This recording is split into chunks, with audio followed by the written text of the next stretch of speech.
Hello, good morning mga kadiskarte. Nandito tayo ngayon sa may Anahaw Farm and Resort sa Barangay San Isidro, Lipa, Batangas. Yan. Ito yung lugar nung pinag-staycation na namin ngayong Pasko. Pakikita ko sa inyo.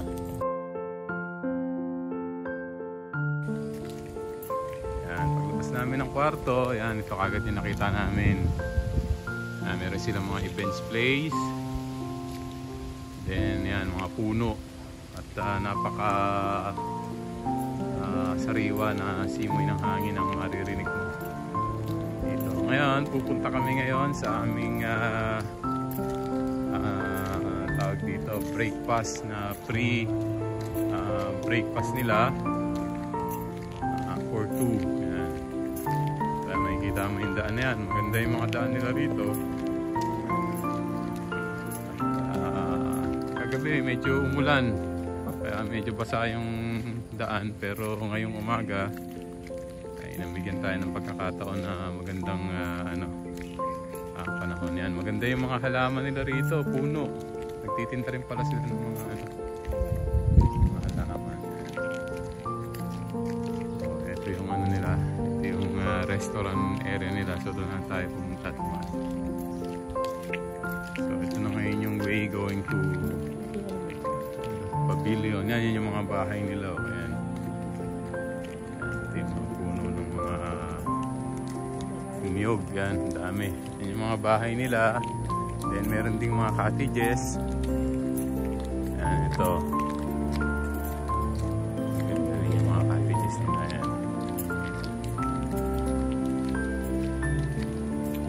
So, very relaxing po yung lugar na to. Gusto nyong tumakas, sabi nga sa busy buhay ng Manila, napakaganda rito. Yan. Yan. Tapos marami talagang mga puno rito. Ang sarap talaga ng simoy ng hangin. Yan, maririnig nyo yung mga pagaspas ng mga hangin. Oh.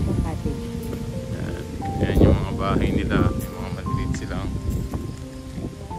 bahay. Yan. Yan yung paligid nila. Yan. So ngayon, punta tayo doon sa sa restaurant.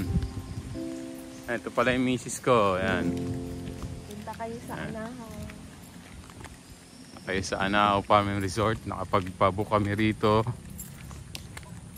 Itong siguro mga last 2 weeks na.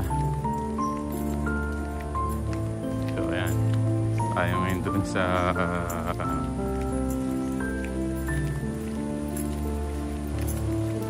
restaurant.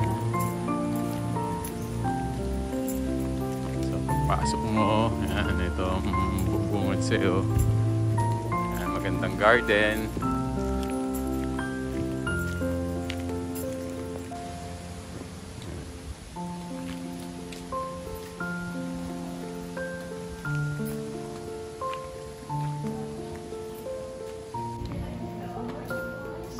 Ngayon, may mga reservation sila rito. Table. Ayan. Saan ka naka-accommodate. Dito ka nila ipupwesto. Ayan.